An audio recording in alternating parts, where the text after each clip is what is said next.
I'm going to.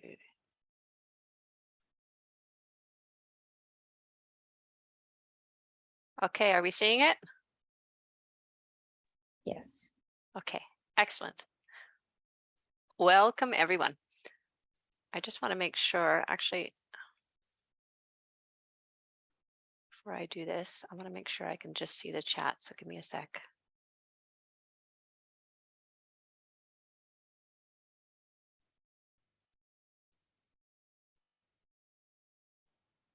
And participants, so I can see you when you raise your hands. So, hi everyone, I'm Phoebe Jackson. I'm a Saltese Fellow and a physics teacher at John Abbott College. I'm going to be moderating today's webinar, which is given by Dr. Kimberly Gomez.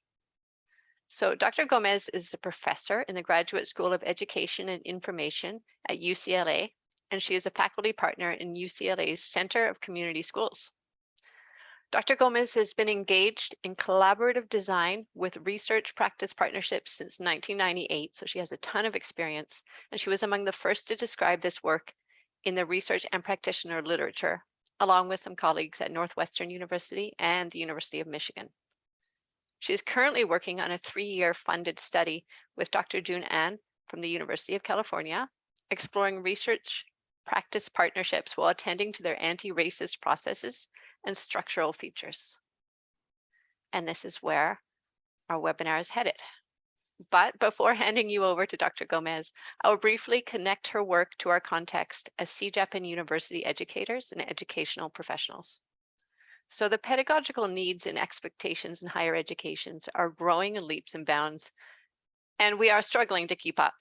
We're facing problems that require well thought out solutions, solutions that are going to work for our specific context and aren't just trial and error. So to find such solutions, we normally turn to the literature.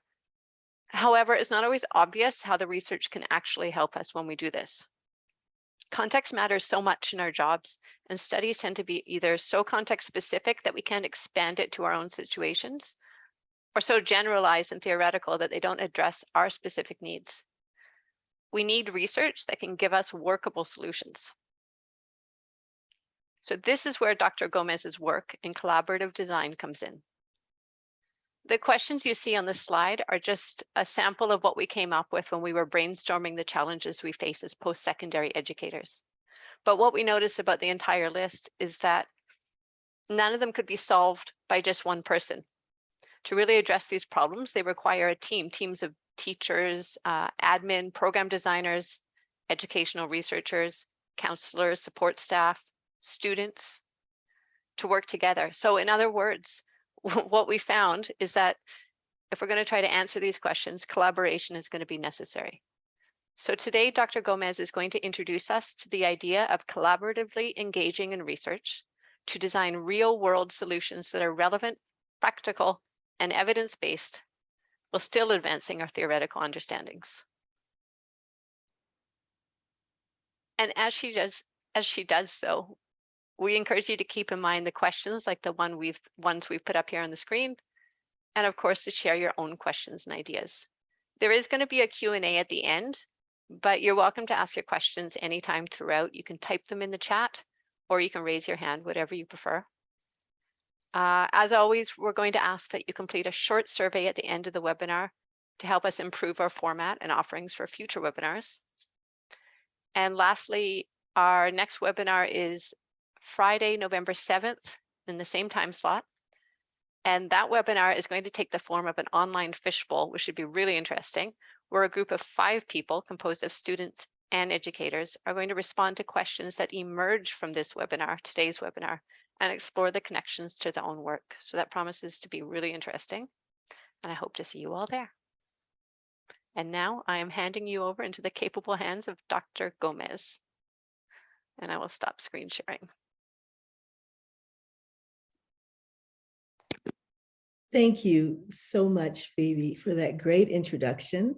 And hi, everyone. Thank you for coming. I'm very excited to chat with you all. You will note that it is Pride Week in the States. And in honor of Pride Week and and also my excitement and the cheerfulness that I'd like to convey to you. I've decided to just go with a rainbow shirt and let you all know that I really am excited, and while also very proud that it is Pride Week, and it's something for us to all honor. So with that, as Phoebe said, the aim of this work is to start a conversation about collaborative design. There certainly is I've tried to track down the genesis of the saying, but if you want to go fast, go alone. If you want to go far, go together. It seems fairly clear now that it is a very old African proverb, but it's not clear which country or which tribe or anything like that. But what I do know is that no matter who it's from and how old it is a truism. If you want to go far, go together. So with that, I'd like to talk to you about the journeys that I've had. And to start off with this talk, just talking to you about collaborative design and why it might remotely matter for the work you're wanting to do. Dr. Charles has assured me that I may have another opportunity later this fall, or maybe in the winter, to talk more about the details of experiences in collaborative design, particularly a couple that I'm looking forward to talk to you about with post-secondary education work. But for now, I just want to kind of talk about collaborative design itself. And I've titled this as it's a vehicle for learning. And that learning is not just learning for one person or for two, but it is a vehicle for learning about ourselves, about our work, about each other, learning what can be done when we work together, how far we can actually go when we work together. So I'm going to first tell you that I'm going to talk to you about codesign itself and just sort of what it is, the theoretical framing of it, what's needed to do it, the kind of tools and processes, what utility would it have for you, and then I'll point you to a couple of other things that might be useful for you.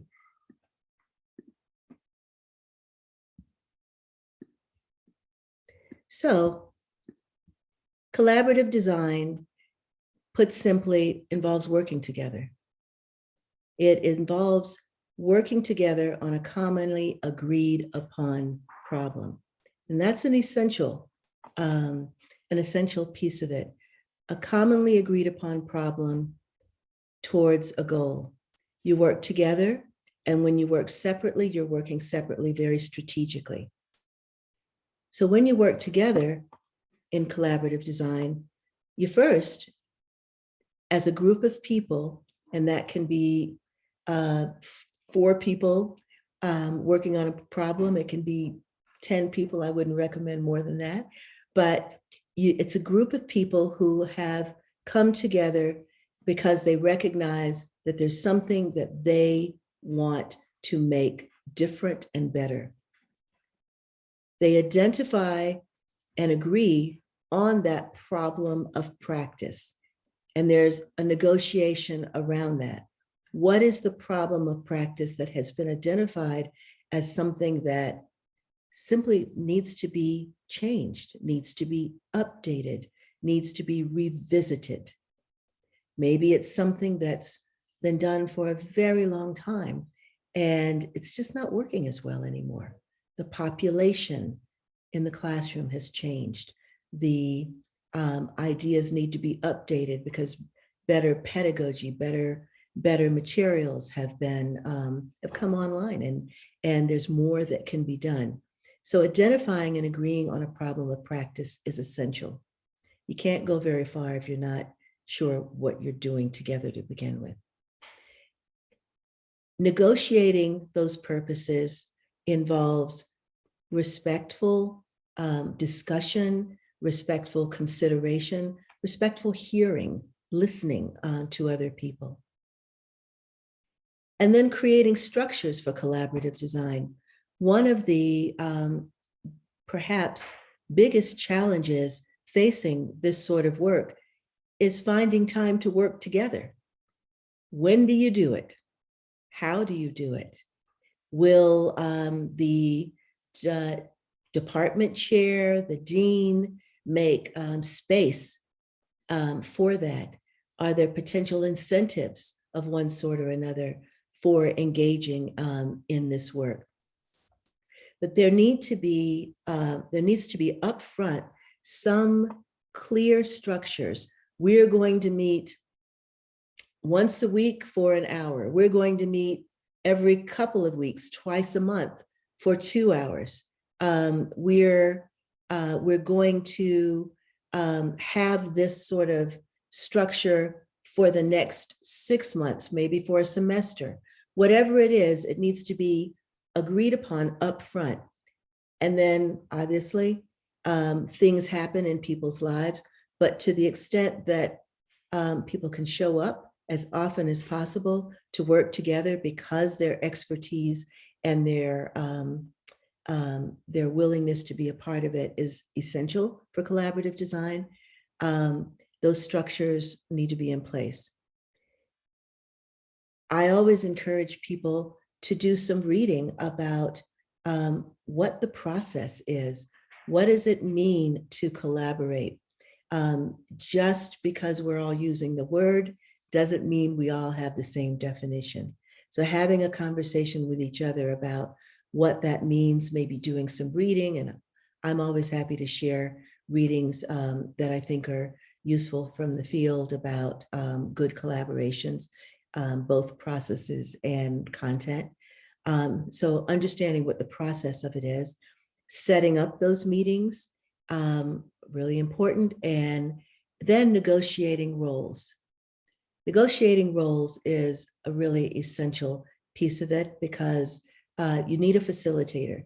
You need someone who is going to be the person who kind of keeps the trains running, someone who is documenting the progress, making sure that that documentation perhaps is on a shared doc, Google Doc or otherwise, and someone who, that someone should also be the person who is willing to do check-ins when people are working in the separate part of the collaboration.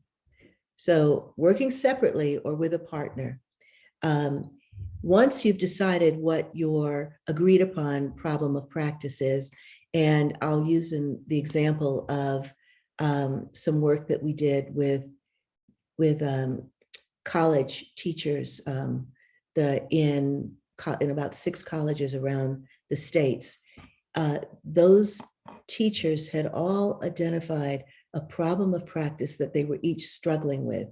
And that was that they had a population now increasingly of students who were non-English background learners, some of whom were very, very new to the States, and many of whom were having a great deal of difficulty in working in what we in the States will call developmental mathematics, which is essentially 8th, 9th grade mathematics. It's very, very entry-level math that not at the Algebra 1 level, but kind of entry-level math where students have tested into these mathematics courses, and they need to get these foundations of math before they move on to other work and other courses.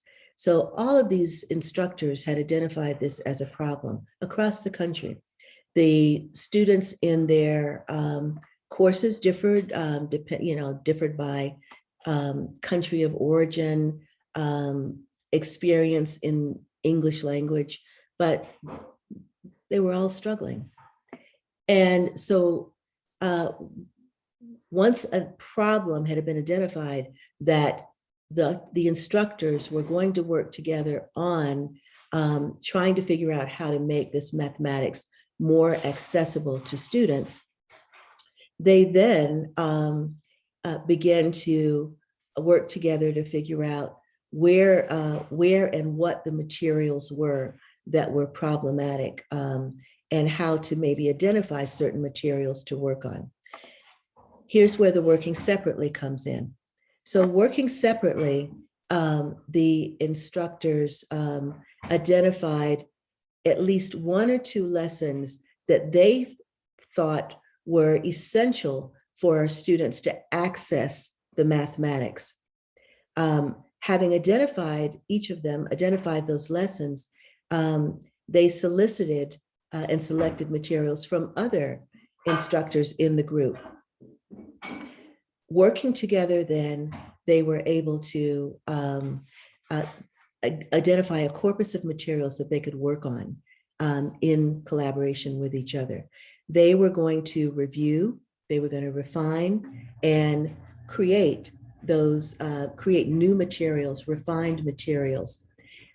But they were also going to share their rationale for doing this with each other, because the rationale, the underlying reason why they selected those materials and not others, how those materials were important for that set of students in their courses, that's really the goal. That's the information. Sharing that with each other creates a common understanding of why this work is so important.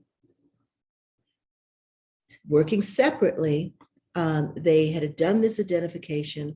They come back to the collaborative design group and say, here, everyone, here are the things that we think can be worked on, refined, revisited, improved. After the group decides on working, the process of working on maybe one or two of these lessons to begin with, then separate work begins again. People work on these things in partnership, maybe with one other person or individually.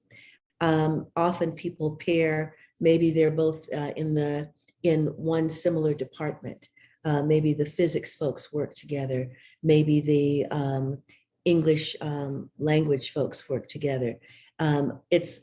What's most important is that there's a common problem of practice that everybody agrees on, like, students are having difficulty accessing the content. Let's try to figure out why and how to refine it. In the separate activities, materials are worked on, prepared, shared with the team, with the entire collaborative team. They're worked on in the collaborative team. And that rationale around, well, this is what we chose, this is why we chose it, this is why we think these refinements might work.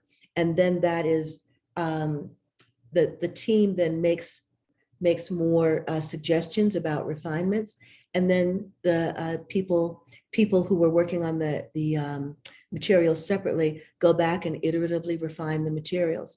In a perfect world, they also try them out in a classroom. That's not always possible because we have a certain amount of things that we have to get done in any given semester. But it may be that when the new semester starts, they try these things out and then bring the results back to the entire collaborative team for refinement. Any questions so far? I know I just gave you a lot, and I just want to make sure that there aren't any questions from anyone. Nothing's come up in the chat yet, but no hands are up, but I will keep an eye out. And please, everyone, feel free to just put your hand up or type a question at any time. Okay.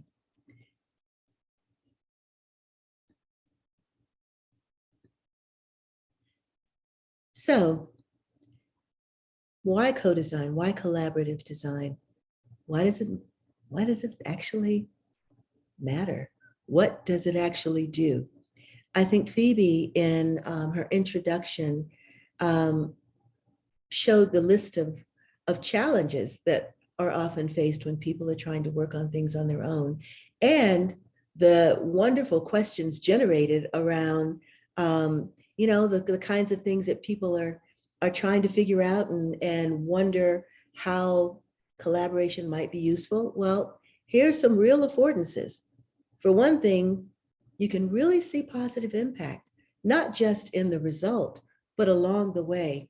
What I've found from many years of doing this kind of work is that people feel better about themselves and each other in terms of very actively being able to engage with materials, actively having someone to talk with and process and consider what might work, how, when, why, and for whom.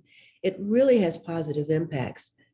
It also has great impacts on students, as students get the collective wisdom of many rather than the individual person trying over time to do the refinements alone. The publicly sharing of ideas and claims is frankly awesome.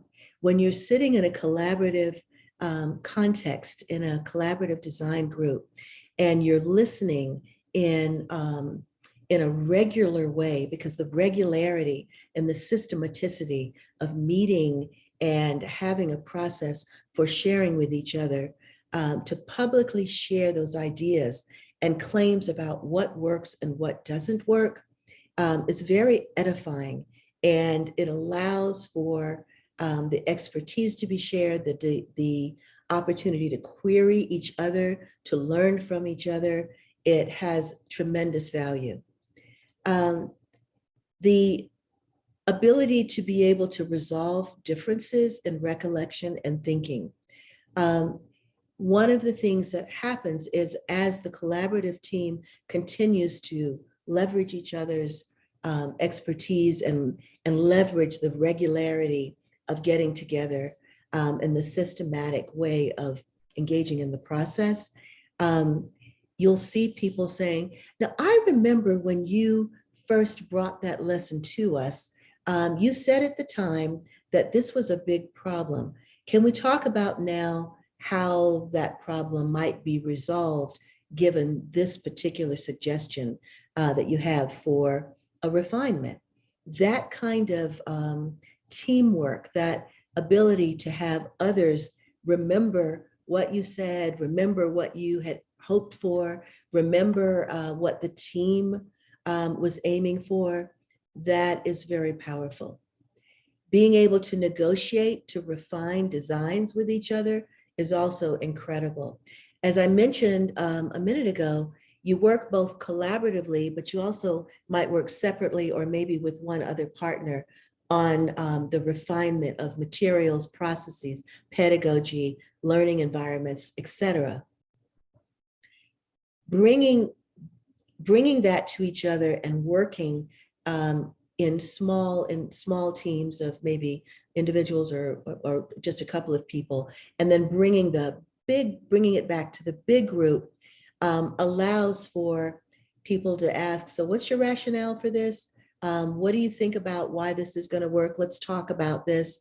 That negotiation around why a refinement might be useful, how, for whom, the justification of a claim, and hearing the others' expertise is really very powerful and very useful to the ultimate refinement of any design.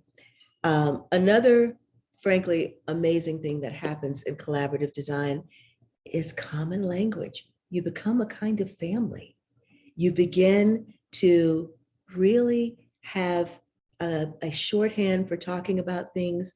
You realize that when you say collaboration or when you talk about pedagogy, you're beginning to come to a meeting of the minds about what you think that means, what good pedagogy looks like for your discipline, for your students, and why. you begin to have those common understandings and common responses to each other. I'm not suggesting that you become the Borg, and certainly not a Stepford kind of situation, but what it does do is it creates a family of folks who really are leveraging each other's expertise with a common language and common understandings, who can rely on each other to know that they share those understandings with each other. In collaborative design, you can also make claims, and as I mentioned a moment ago, and have others query you about those claims. You might make a claim about great pedagogy. You might make a claim about certain kinds of students' needs. Being able to make those claims and have other folks query you about them is very important, which leads to important design warrants. Being able to make clear statements and justifications around why certain kinds of refinements are particularly good for this particular lesson, this particular subject area, these students, and why. Kim, we have a question in the chat Yes. from none other than Liz Charles. She asks, how do we get over the hump of getting people to start the public sharing? I think that it's a really great question, and it is a hump. However, I think having the regularity helps a lot. The regularity of meetings helps a lot. The facilitator should be someone who people feel pretty good about.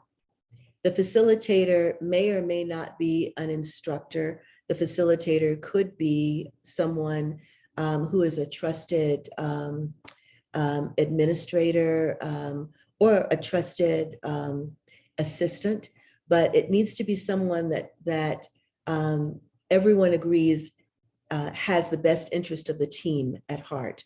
The facilitator's job is to encourage the opening up of conversation. Sometimes, especially in the beginning, it means calling on folks who are remaining silent and making sure that there's not too much airspace being dominated by one person or two. And the facilitator is also someone who can remind everyone of what they're trying to accomplish that day, and inviting that inviting people to comment. It is a skill that that can be developed. Some people are just naturally better at it than others, but I think the facilitator's role initially is to do that. What happens fairly quickly when there's trust that everybody is focused on a common problem and the facilitator is inviting discussion, conversation, is that over time, the facilitator has to rein people in because everyone's just sort of engaged in the work with each other. And the facilitator might have to say, okay, remember, we only have 15 minutes left. Are we, we've all had lots of discussion.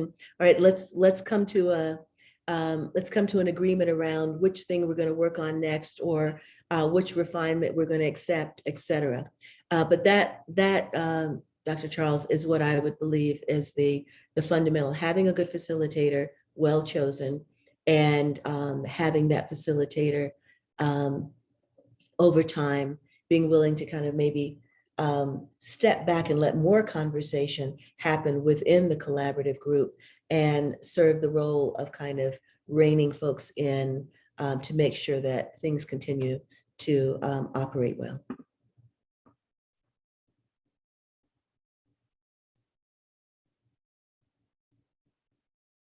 Should I move on, Phoebe? She says thanks in the chat. Okay.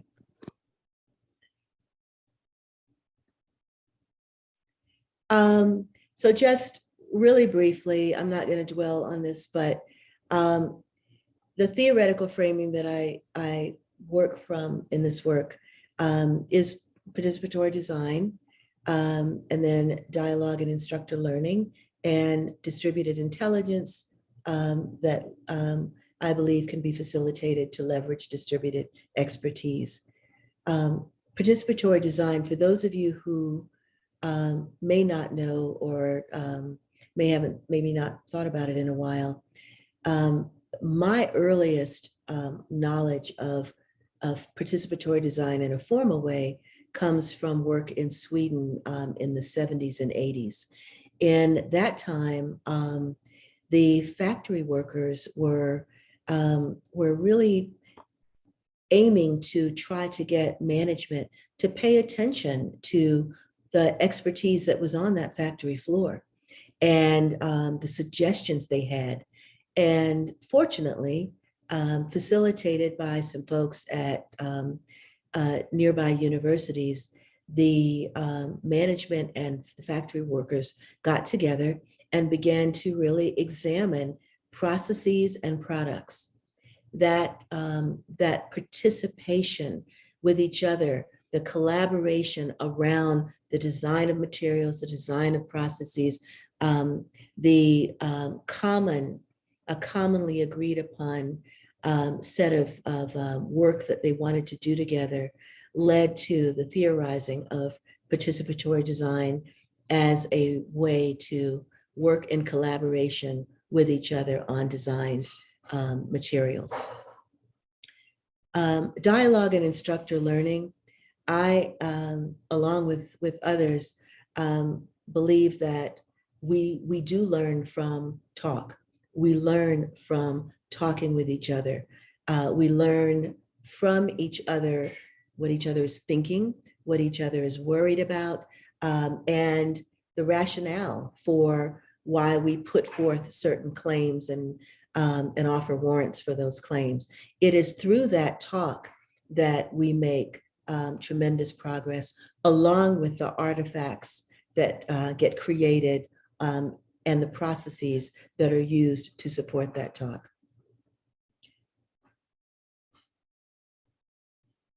The distributed intelligence is an important element as well of this work, recognizing that we all have, that we bring intelligences to our work. We have developed those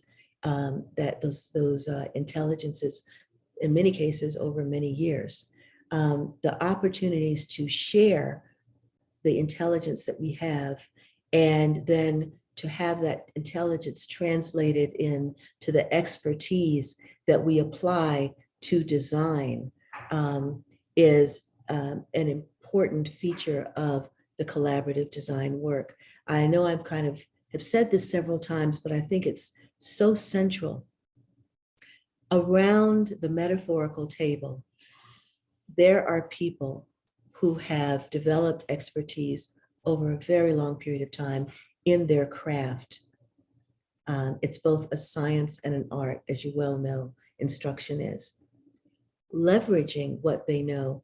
We may not always agree with their characterization of pedagogy or their characterization of materials and even what learning is, but having that expertise and hearing it and hearing the rationale for it, hearing the stories about what has worked and what hasn't worked, and being able to discuss that is a way of really building expertise and a common understanding in all. Methodologically, I've talked a little bit about processes. Just to kind of recap, this approach, this collaborative design, addresses a local problem of practice, something that your team has decided is something that really needs to be worked on. The content may be different, but that is, it may be physics versus mathematics versus sociology. It could be any number of things, but common to the group is a problem that needs to be addressed. Obviously, as well, same subject area folks can work together rather than necessarily cross area folks. And it really depends on what you're trying to accomplish. But throughout it all, you should be developing your theories, big T or little t, about learning and what supports learning. Because at the end of the day, we are here because our students come to us believing that we can help them learn. Collaboratively, teams of researchers, practitioners, instructors work together to design. And whether folks are very new or not, whether folks identify primarily as researchers or as instructors or practitioners, however that distribution sort of plays out, there's a recognition that around the table, it is a democratic process and there's equal weight provided to all. There are multiple cycles of testing and refinement in collaborative design. One of the most important features of this kind of work is that having identified a common problem of practice, having identified a process or a lesson or a set of lessons or pedagogy, assessment, whatever it is that you're going to work on, you don't work on it just once and okay, now we're done. The iterative refinement is what is essential, recognizing that it's going to need to be tweaked a little bit or a lot, and the collaboration, the expertise of the group is going to help make that lesson or curriculum or process or assessment better than it was before. Also in the cycles, there is a complexity of interaction throughout. Some people will be more of the leaders on the work, perhaps early on, and then later, not so much because they're stepping back because of others' expertise. But however that happens, it should always be iterative refinement so that you can be ensured that the expertise of all has supported the design change. The process sort of takes this kind of form. Once the group has gotten together, there's some brainstorming around the lessons, the contexts that are most problematic, the contexts that maybe could be used. Some lessons get drafted in that separate configuration, but then brought back together. In this case, because much of the work I do is on language and literacy at the intersection of STEM learning. Often there is a review of it. I always encourage people, regardless of their discipline, to attend to language and literacy, because particularly when we have non-English background learners or those who have not necessarily had the best K-12 opportunity for learning, it can be the case that the language in the lessons is the problem, that it's hard for folks to even figure out what is being asked of them when they encounter a lesson. And so I always encourage people to do a kind of meta language and literacy review.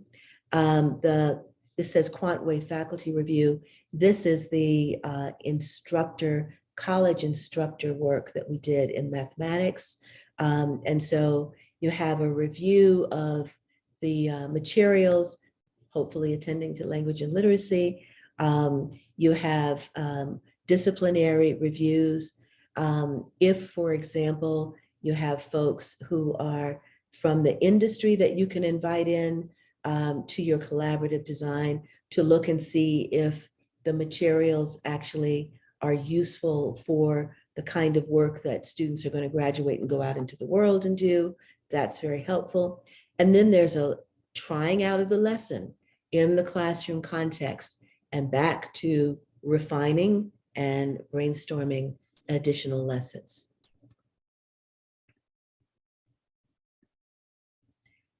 So there are tools that help us do that.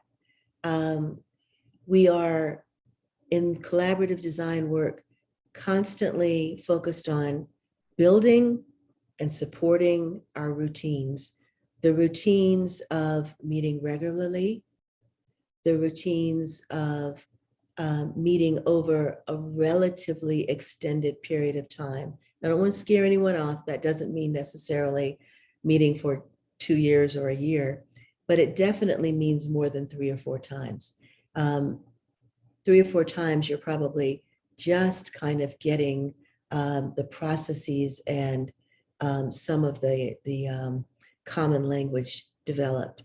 So there need to be tools that help build and support those routines and an agreed upon extended period of time to work together.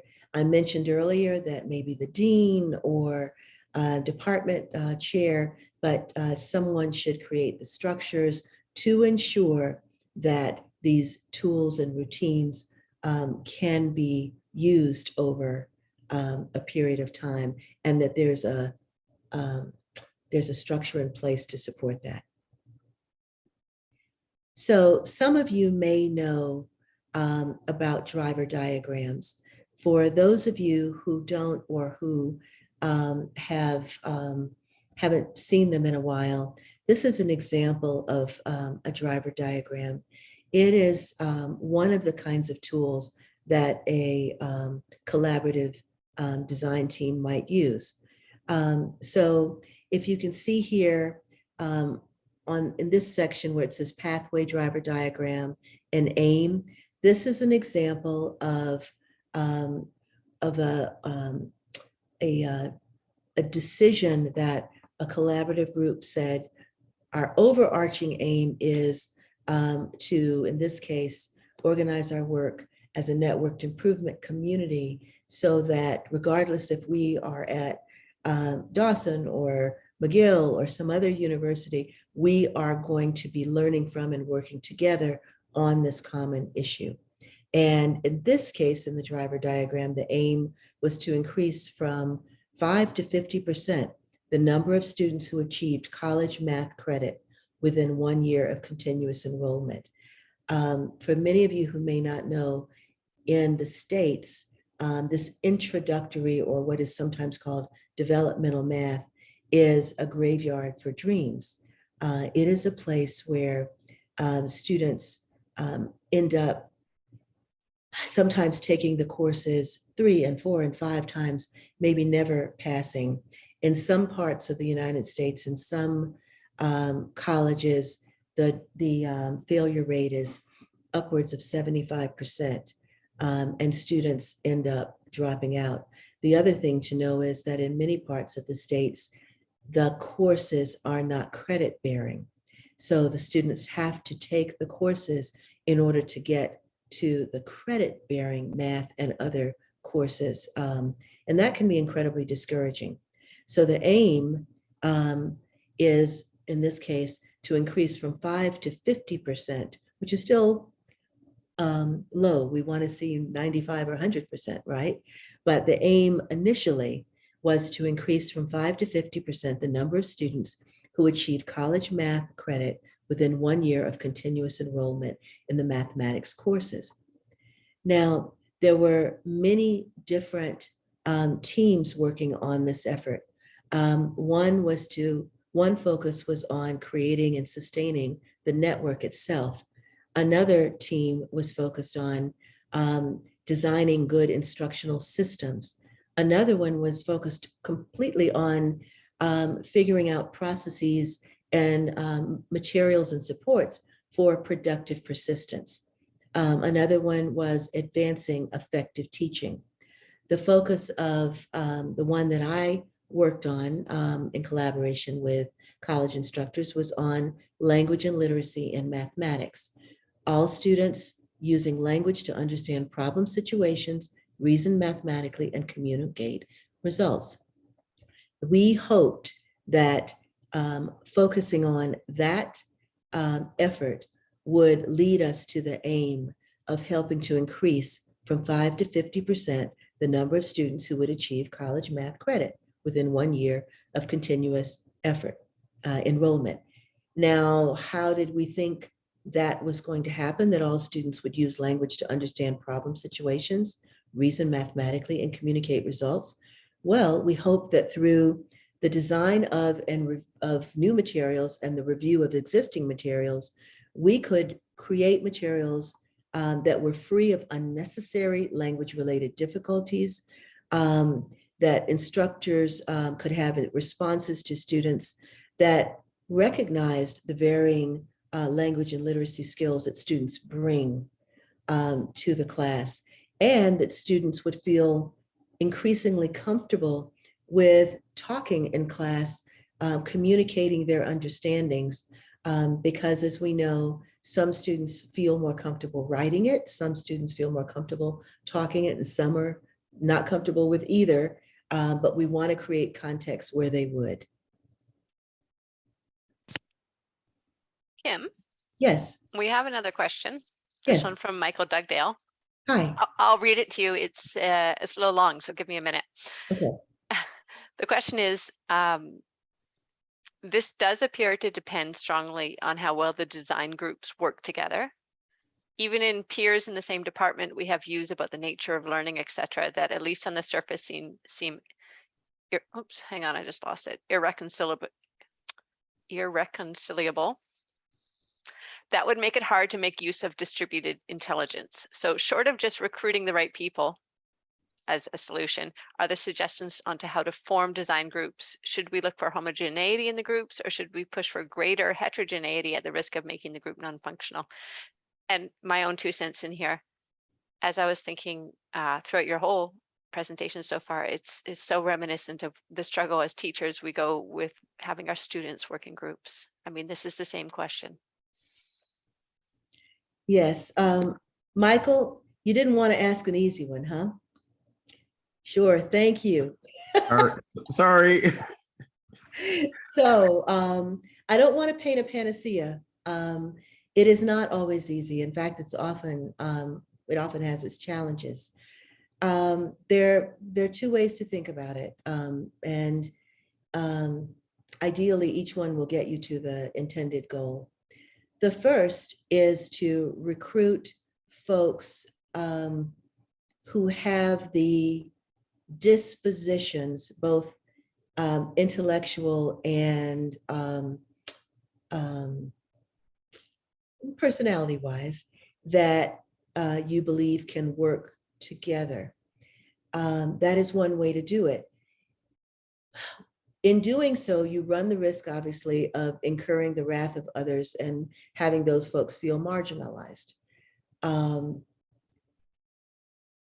But you do get an opportunity to engage in some demonstrable progress, which may then offer proof of concept that slowly brings in others.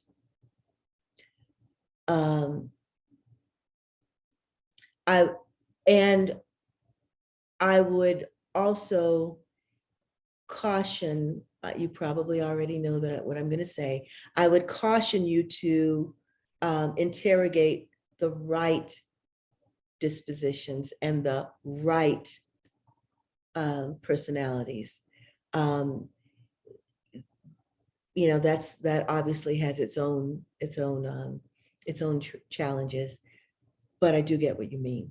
And so that is one way, is to bring in folks that I would bring in folks who are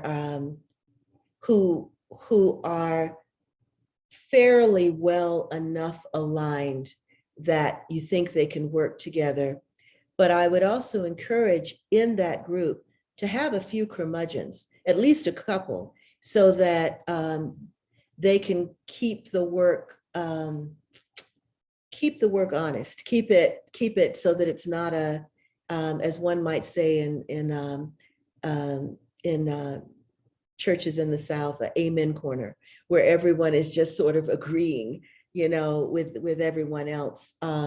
So I would encourage at least a couple of curmudgeons, not completely disruptive curmudgeons, but folks who are a little bit skeptical.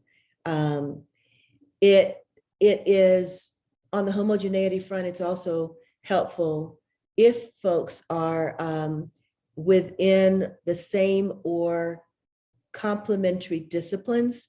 So if, for example, you think that, as in this case that I've offered here, people are not, that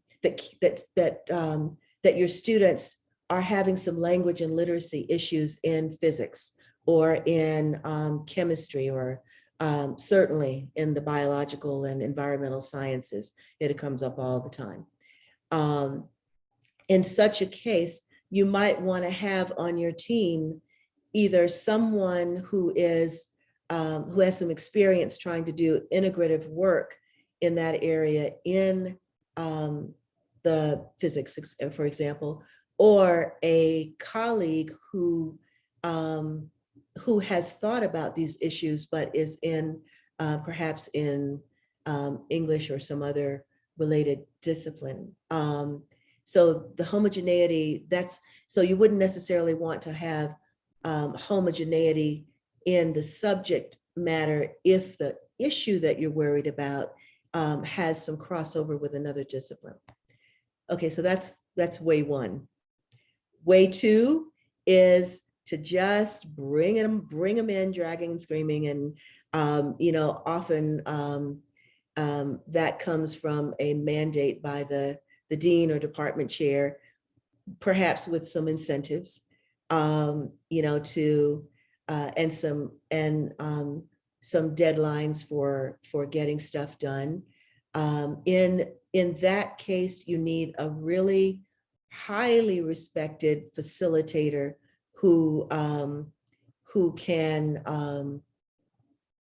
can work with people who either don't trust each other because of disciplinary differences in disciplines, differences in what counts as good learning, differences in what counts as good pedagogy, differences in what counts as good learning design and assessments.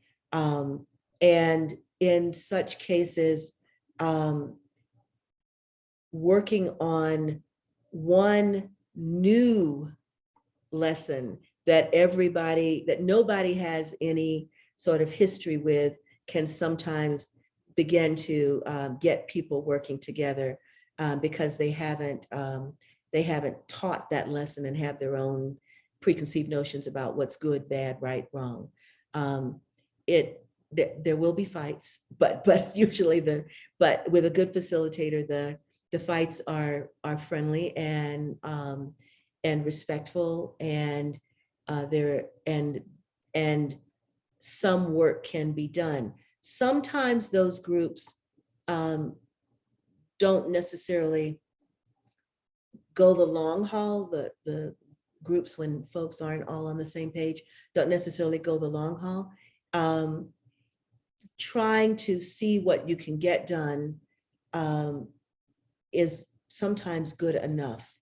And then revisiting it maybe the next semester or the next year, as people have had some time to reflect on what worked and what didn't work, and why, can be helpful. But I would say don't give up on them completely. You just kind of sometimes step back in order to ultimately go forward. Is that helpful? Thank you very much. Yes, I didn't mean to sort of get you down this rabbit hole. Oh, no. I'm glad. It's a really tough issue, and I'm glad you asked the question, but it is not an easy response. No. Yeah. And as Phoebe says, it's, I'm also trying to, can I map this to a student group formation in classrooms? That's it, that, can I gain some wisdom from this discussion as well? So yes, Phoebe, you were reading my mind a little bit there. So thank you very much.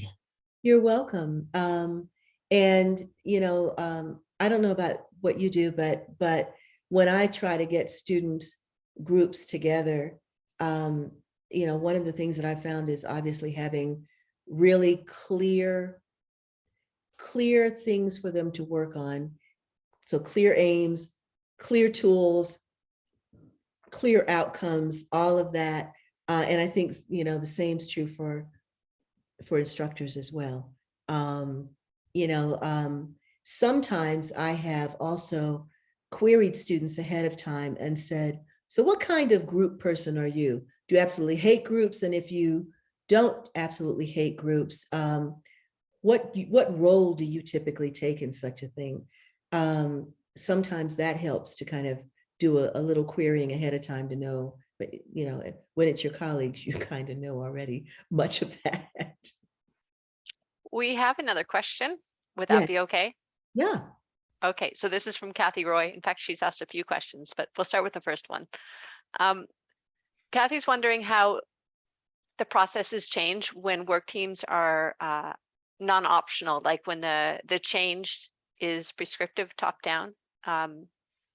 For example, program revision, which a lot of us are undergoing right now. Excuse me. Sometimes it is necessary. The pot can be sweetened, the mandate can be sweetened by a well-thinking dean, president, chair, or someone. But it also has its advantages because you have to be there. And if the mandate also includes that there will be regularity of meetings and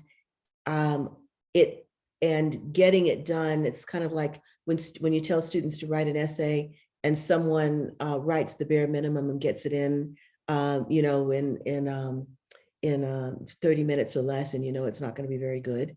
So you having someone say, I really want to see a little bit of an extended period of time here, the rationale for this, and I want to know that it has been tried out. If it's a lesson and if it's a program, really thinking about how it compares to what has come before, but also how it compares to work that has been investigated, programmatic efforts that have been investigated within the college or in other colleges, so that there's effort made. Because what is always necessary, even if it's mandated, is that there are things that people have to do together, that they have to investigate together, they have to offer a rationale together. That partnership and having something that isn't easy peasy that can be done very quickly can ease the sometimes sting of being mandated to do something.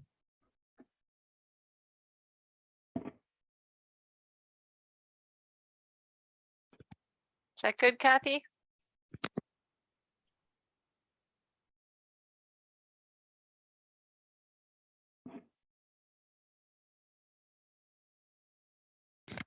Let's go with yes. Okay. Sorry, I gave you a thumbs up. Yeah, our process was a little top down, and a lot of we were working on curriculum review for a long time before the revision came, and so we also saw it as an opportunity. So but I think a lot of departments don't have that sort of, I don't call it luck or lucky timing, I guess. So but it's still just a huge undertaking. So thank you. Thank you, Kathy. And yes, it is a huge undertaking. I've been through several myself. And I think, again, I know I keep going back to the facilitator, but a facilitator can work with the person who's issuing the top-down mandate to say something along the lines of what are the hoped for outcomes? What are the advantages of doing this now? Is there something else that could be more pressing that could be seen as necessary? leading up to this particular mandate. Sometimes, sometimes administrators can get excited about a new idea and want something to be worked on, and it might not be the, it might be the thing, the next thing, but not the thing that would be a good collaborative exercise, if you will, to have a more effective, program review, program revision. So the facilitator, again, can work on the person who's mandating side to try to really understand why this, why now, and is there something else that could be an intermediate step.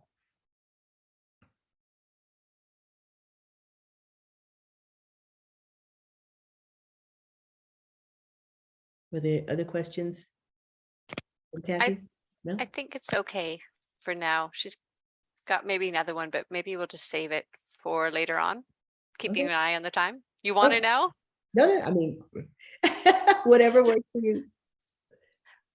Let's save it for now because we'll hear more about this big project you're doing, which her question is related to. Okay. So next then, you'll recognize that there was the literacy and language blue, the blue boxes. Then after that, that group, the literacy and language collaborative design group, created its own driver diagram. So again, you have perhaps, imagine this as a programmatic effort, and each group, perhaps, maybe there's small collaborative teams that are all working on some aspect of that programmatic effort. This is an example of what maybe the literacy and language team worked on in mathematics. So again, the driver diagram demonstrates the unpacking of the ways that the team is going to work together towards their aim. Assuming, remember back here, that students were going to use language to understand problem situations, reason mathematically, and communicate results. Now, here that is again, but how's that going to happen? Well, the materials need to be useful, usable, and relevant. The faculty needs to use instructional practices that attend to students' varied language and literacy skills. Students should be able to read and analyze and extract relevant info, etc. How is that going to happen? Well, for the materials to be useful, usable, and relevant, you need to have lessons that are written without language-related barriers.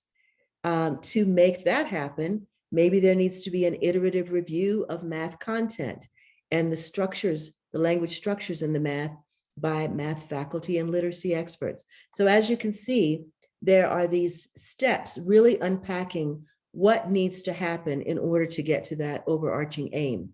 And every team on this initial driver diagram did the same kind of unpacking within their collaborative design group. Another sort of kind of tool that gets created is the artifact. This is an example of a language and literacy support tool.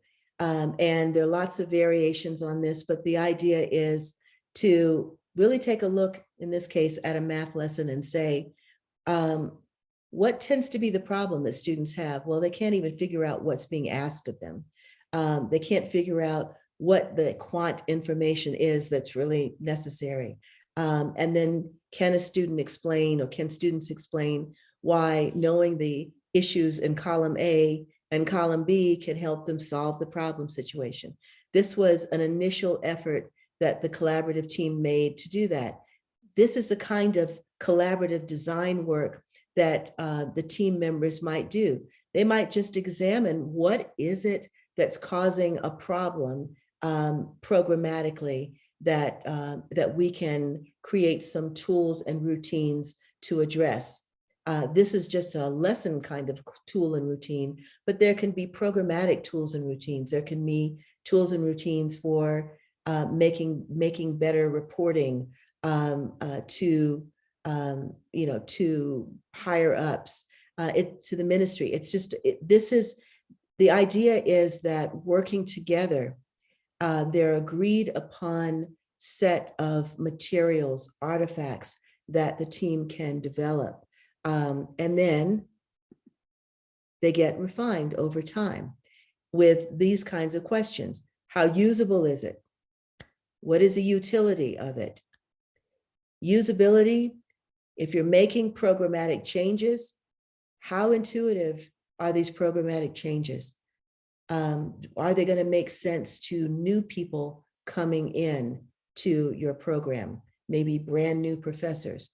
Are they going to make sense to the higher ups in terms of the kinds of rationales for doing things? The utility, is there some advantage to making these kinds of changes? Are these kinds of refinements going to make sense for folks? And how do you justify that? In making an inquiry and refining that inquiry over time to justify always the rationale for why you're doing certain kinds of changes is key. I mentioned earlier that a lot of brainstorming might happen in the collaborative group, and a lot of design and development of programmatic materials, routines, etc. Well, as you go along, you might decide that some things, definitely having brainstormed them, are going to require immediate revision. Just like after you've really looked at a lesson and maybe had an opportunity to try it out, you know, there's some immediate revision that needs to be made. There might be a medium level revision. Maybe you're going to refine it fairly soon and everyone else is agreeing that that revision needs to happen. And then there's some things that you put in a parking lot and you say, this is a long-term revision that we're going to do, but we're not going to lose it because later we may find that that is going to be useful for us.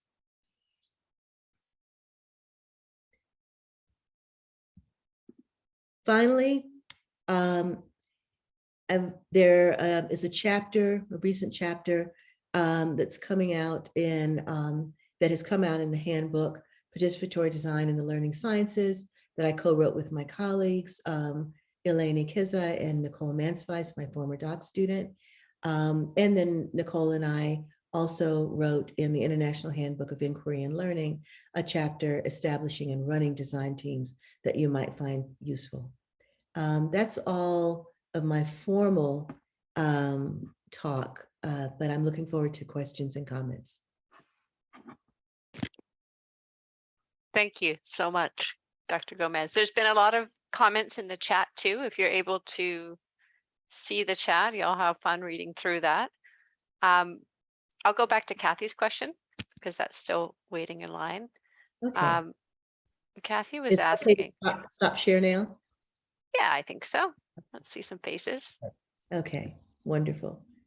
So Kathy was asking, she's interested in how that big project that you've been showing us was divvied up, because she is also part of a very big process of change, and division of labor and creation of work groups have been very challenging. There's so many logistical factors to consider. Well, excuse me. One of the big project that I'm describing here, it was originally the brainchild of the Carnegie Foundation for the Advancement of Teaching and Learning. And the Carnegie Foundation was leading an effort in the state of California initially to improve the outcomes for students, often low-income, non-English background learners, students who were failing again and again and again in mathematics. A group of Carnegie Fellows worked together to identify those elements, those features, everything from, well, you need to think about instruction, but you also need to think programmatically about what the improvement work might be, and all these different elements, the literacy and language group, et cetera. And I was one of the fellows at the time, and so my focus was on the literacy and language. From there, the teams were formed. The literacy and language team, for example, formed a team of folks who could work together, had that expertise from around the country to work on these issues, and then to identify instructors who had been coming to the Carnegie meetings, who were interested in learning more about doing this work, not just in California, but across the states, to work together in collaborative design. That ended up being a team of 6 instructors across colleges across the United States. 8 instructors across 6 colleges in the United States to do this initial work. And then also 3 people with mathematics and also with literacy and language expertise. So not just me, but someone else as well. So that is how the work got divvied up.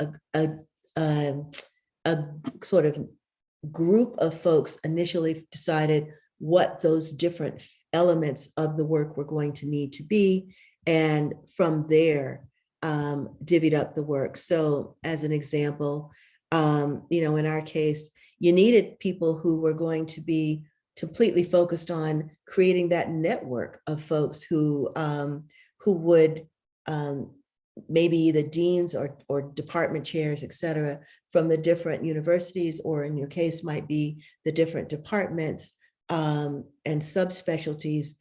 Those folks were going to just try to make sure that there were tools and routines in place and that they were refined. There were other folks who were really thinking about, so what might good learning goals be? What was helping to define good instructional practices, high quality lessons? What were those things going to look like? How could they be placed within effective academic support services? What would that look like? There was a recognition that we can do all these cool things, but if students give up, if they don't put forth the effort, then you're not going to have the success that you want. That there needed to be a team focused on figuring out what productive persistence would look like, how to build opportunities for students to have skills, habits, and know-how. That knowledge, that learning could then make its way into both the programmatic professional development work that instructors were involved in, as well as in the design of tools, routines, and lessons. Obviously, then the language and literacy group, and then the advancing teaching, really ensuring that all instructors had the prerequisite content knowledge, that there were that everybody was engaged with each other around talking about what pedagogical skills looked like, good relational practices, not just with students, but with working as a team with each other. And that group that was working on the networked improvement community had made a place for the faculty, as the faculty were working in these teams and working also in their classrooms, could participate in the networked improvement community, could share what they were learning, so that they had an opportunity to learn with and from each other, not just within their collaborative groups, not just within their departments, but that they could also learn from others about what good instructional systems were in place, maybe online systems, what productive persistence looked like and how to support it, and really leveraging the power of the improvement network. Thank you. I see Maria has her hand up. Yes, thank you. Thank you so much, Dr. Gomez. I work at McGill University, lower my hand, with teaching and learning services. I wanted to ask, well, I don't know if it's a question, it's more, I'm going to take advantage of what you said at the beginning, that Liz said that maybe there's a follow-up session. So the reason is that I'm very interested in the framework of students as partners, which I think falls very nicely within what you have presented. So I was wondering if that's something, because I think we just have 10 minutes, if I'm not wrong, we could discuss in a future session, because again, it falls within what you have presented. The big difference is the power issues that are between students and instructors, right? So the idea of partnership is not ignoring those power relations, but actually navigating them in favor of whatever outcome you're working towards. So again, not a question, but more in terms of if maybe we could discuss about that, because I think it's for me, this is a fascinating topic, but I want to see how those two merge, how you see that relationship around power, because from what the examples that you gave, they're all how to collaborate among structures, but you say that there are different people that come into play, with the staff, and so what would be the role of students in that, and how to manage those relationships? I would love to, yes, in the next opportunity, I would love to have that conversation. I will just briefly say that power obviously comes into play even in, and as I'm sure you've experienced, even in our colleagueship with others in our college, the college context. In our colleges, we find some people have lengthier tenures, some people are tenured, some people have fancier titles, some people have are more highly regarded within the group, and it's important. It's important whether we are talking about peer-to-peer relationships with instructors or instructors and students. It's important to recognize that concept of distributed expertise. Do we really mean it when we say that students bring expertise as well? Do we really mean it? And if we mean it, then how do we ensure that that space and opportunity is there for that sharing, for that expertise to be on the metaphorical table again? And then do we, this is a little pejorative, but do we pat them on the head and said, yeah, that's nice, but it's really not realistic? Or do we actually entertain the ideas that they generate? Do we actually consider how these ideas might be useful and plausible and so forth? Thank you, but I'll follow up with you.